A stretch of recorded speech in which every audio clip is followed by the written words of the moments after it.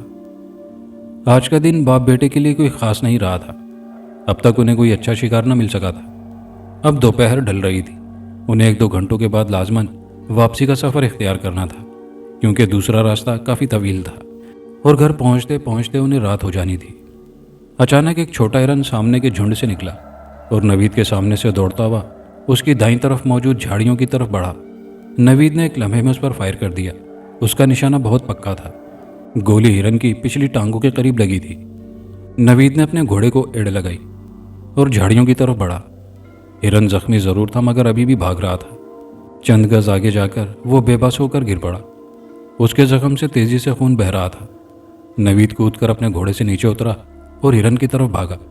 ہرن اسے اپنی جانب آتے دیکھ کر پھر ہمت کر کے اٹھا اور بھاگ کھڑا ہوا۔ شدید زخمی ہونے کی وجہ سے اس کی رفتار نہ ہونے کے برابر تھی۔ نوید اس کے پیچھے بھاگنے لگا۔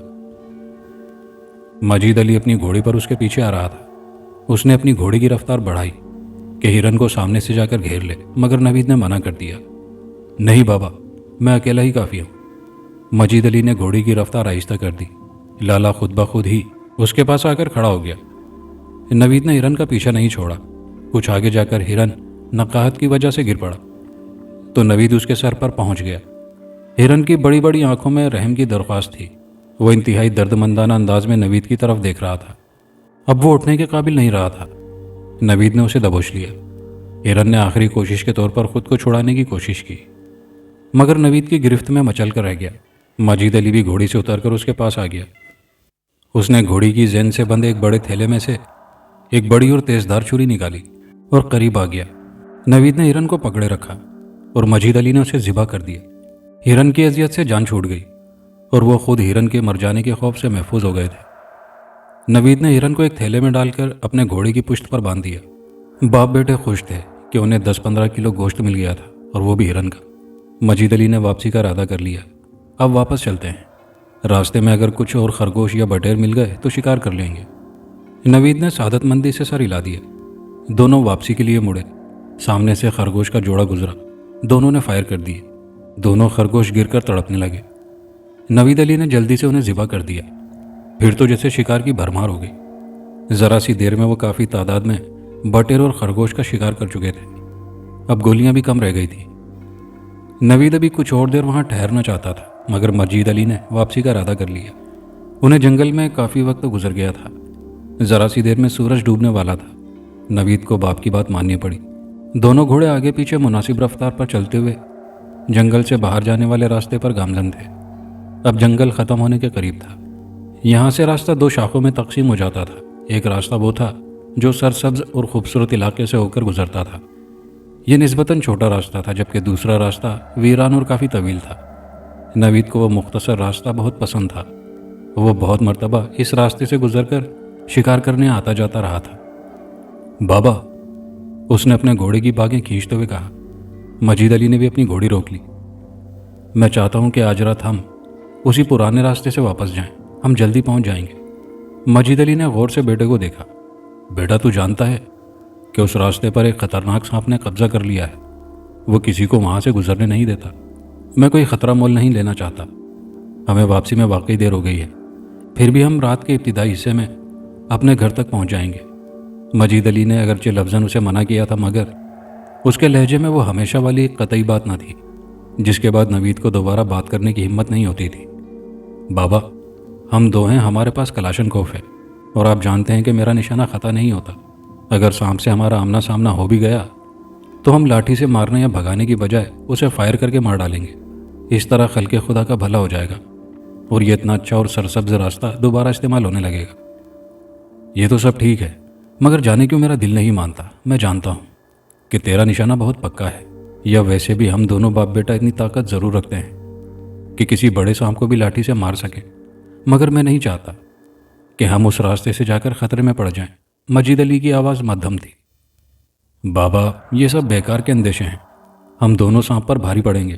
آپ ہمت پکڑیں، آج ہم اسی راستے سے جائیں گے۔ میرا آپ سے وعدہ ہے کہ اگر سانپ ہمیں نظر نہ آیا تو ہم آرام سے گزر جائیں گے، لیکن اگر اس نے ہمیں روکنے کی کوشش کی تو ہم اس کا کانٹا نکال دیں گے، نوید نے ایک عزم سے کہا اور گھوڑا اس مختصر راستے پر ڈال دیا۔ مجید علی بھی اس کے پیچھے ہو لیا۔ دونوں راستے کچھ دور تک ذرا فاصلے سے ایک دوسرے کے متوازی چلتے تھے، پھر ایک موڑ سے دونوں راستوں کے درمیان فاصلہ بڑھ جاتا اور راستے بالکل الگ ہو جاتے۔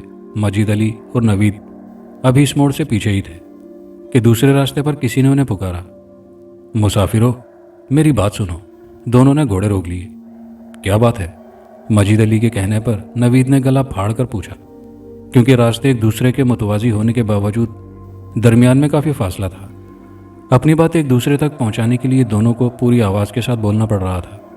اس راستے پر آگے سانپ نے قبضہ کر رکھا ہے، اس پر نہ جاؤ، وہ کسی کو زندہ نہیں چھوڑتا، اس نے اب تک کسی کو اس راستے سے گزرنے نہیں دیا۔ اجنبی نے اپنے سر پر رکھے خشک لکڑیوں کے گٹھڑ کو زمین پر گرا دیا تھا، جسے وہ جنگل سے اپنے گھر لے جا رہا تھا۔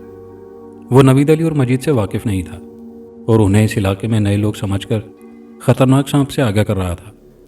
آواز کو ان تک پہنچانے کے لیے وہ بھی پوری طاقت سے بول رہا تھا، ہم اس کا مقابلہ کر سکتے ہیں، بھائی تمہارا شکریہ کہ تم نے ہمیں آگاہ کیا، لیکن ہم اسی راستے سے سفر کرنا چاہتے ہیں۔ اب کی بار مجید علی نے جواب دیا، او بھائی تمہارے ساتھ جوان بیٹا ہے، اپنی نہ صحیح اس کی زندگی اور جوانی کی فکر کرو اور اس راستے پر نہ جاؤ، سانپ بہت ظالم ہے۔ دیہاتی کو نوید کی بھری جوانی پر رحم آ رہا تھا۔ مجید علی نے خیر سگالی کے طور پر ہاتھ لہرایا اور اپنی گھوڑی کو آگے بڑھا دیا۔ وہ اپنے بیٹے کے سامنے خود کو بزدل ثابت نہیں کرنا چاہتا تھا۔ اجنبی دیہاتی افسوس سے سر ہلاتے ہوئے انہیں جاتے ہوئے دیکھتا رہا۔ موڑ پر جا کر مڑنے سے پہلے نوید نے مڑ کر دیکھا، وہ اجنبی اب اپنا گٹھڑ اٹھا کر اس راستے پر چل پڑا تھا۔ نوید مسکرا دیا۔ اسے اس سادہ لوہ دیہاتی پر بہت پیار آیا تھا، جس نے صرف ان کی جان بچانے کے لیے اپنا بھاری گٹھڑ پہلے گرایا اور پھر خود ہی مشکل سے اٹھایا تھا۔ دونوں باپ بیٹا باتیں کرتے آگے بڑھ رہے تھے۔ راستہ کشادہ اور ہموار تھا، اس لیے گھوڑے خاصی تیز رفتاری سے آگے بڑھ رہے تھے۔ دونوں راستے میں آنے والے ایک قدیم کنویں پر رک گئے۔ اب تو شاید کئی سالوں سے کسی نے اس میں سے پانی نہیں نکالا تھا۔ نوید نے لمبی رسی کو ڈول سے باندھ کر پانی نکالا۔ اس پر کائی جم رہی تھی۔ پانی کی حالت کچھ اچھی نہیں تھی، مگر مجبوراً انہیں اسی میں سے پینا پڑا، کیونکہ یہاں قریب پانی کا کوئی اور ذخیرہ موجود نہیں تھا۔ انہوں نے پانی گھوڑوں کو بھی پلایا تھا، مگر گھوڑوں نے بھی اسے پسند نہیں کیا۔ دونوں ایک بار پھر گھوڑے پر سوار ہو کر آگے بڑھے۔ اب کی بار نوید کا گھوڑا آگے تھا۔ تھوڑی دیر بعد سامنے انہیں اس پہاڑی کی چوٹی نظر آنے لگی، جس کے اندر ایک بڑے عفریت نے بسیرا کیا ہوا تھا۔ نوید کی دھڑکن کچھ تیز ہو گئی۔ اس نے گھوڑے کی رفتار کچھ تیز کر دی۔ شاید وہ جلد از جلد سانپ تک پہنچ جانا چاہتا تھا، یا پھر سانپ کی نظروں سے بچ کر گزر جانا چاہتا تھا۔ مجید علی کی گھوڑی بھی قدرے تیز ہو گئی۔ اب مکمل پہاڑی نظر آ رہی تھی۔ یہ پہاڑی بلندی میں کم تھی، مگر اس کا گہراؤ کافی تھا۔ پہاڑی کے قریب زمین بالکل کچی اور مٹی گرد کی صورت میں تھی۔ سبزہ پہاڑی سے کافی پہلے ختم ہو گیا تھا، بس اکا دکا درخت پہاڑی کے نزدیک بھی موجود تھے۔ اتنے سرسبز علاقے میں پہاڑی بالکل بنجر تھی، اس پر گھاس بھی کہیں کہیں پر تھی، باقی پہاڑی سرخی مائل مٹیالے پتھروں سے ڈھکی ہوئی تھی۔ گھوڑے رکنے لگے، ان کے انداز میں خوف تھا۔ لالا نے اپنے اگلے پاؤں سے زمین کھرچی۔ نوید جانتا تھا کہ اس کا مطلب کیا ہے، مگر اس نے گھوڑے کو تھپکی دی۔ لالے آگے چل، یہاں رکنا نہیں ہے۔ لالا نے آگے بڑھنا نہیں چاہا تھا، مگر مالک کے حکم کے سامنے مجبور تھا۔ اس نے آگے بڑھنا شروع تو کر دیا، مگر اس کے انداز میں خوف واضح تھا۔ یہاں اتنا پراسرار ماحول تھا کہ وہ دونوں خود بھی بالکل خاموش تھے۔ ہر طرف موت کی خاموشی طاری تھی۔ ایسے میں واحد آواز گھوڑوں کے چلنے سے پیدا ہو رہی تھی، اور اس سکوت میں اور بھی خوفناک محسوس ہو رہی تھی۔ مجید علی کا دل ڈوبنے لگا۔ اسے خود پر افسوس ہو رہا تھا۔ اب اسے دیہاتی کی بات بالکل ٹھیک لگ رہی تھی۔ اسے اپنے اکلوتے جوان بیٹے کو لے کر اس راستے پر نہیں آنا چاہیے تھا۔ اس نے آج سے پہلے وہ خطرناک سانپ نہیں دیکھا تھا جس نے یہ راستہ روک رکھا تھا۔ انہیں پہلے ہی اطلاع مل گئی تھی کہ اس راستے پر کہیں سے ایک بڑے سانپ نے آ کر قبضہ کر لیا ہے، اس لیے وہ لوگ اس راستے سے نہیں گزرتے تھے۔ آج وہ نوید کے کہنے میں آخر ایک فاش غلطی کر چکا تھا۔ ابھی سانپ نظر نہیں آیا تھا، مگر اس کی دہشت اس پر طاری ہونے لگی تھی۔ راستہ پہاڑی کے بالکل نزدیک ہوتا جا رہا تھا۔ گھوڑوں کی رفتار میں واضح کمی اور انداز میں حد درجہ خوف آ گیا تھا۔ نوید نے اپنی کلاشنکوف کندھے سے اتار کر ہاتھ میں پکڑ لی۔ اس کے دل میں بھی اندیشے سر اٹھانے لگے تھے۔ اس کے پاس صرف 5 گولیاں تھیں، اگرچہ اس کا نشانہ بہت پکا تھا، مگر پھر خطا ہو جانے کی صورت میں اس کے پاس صرف 4 موقع اور تھے، اور ہو سکتا تھا کہ سانپ اسے خود پر دوسرا وار کرنے کا موقع نہ دے۔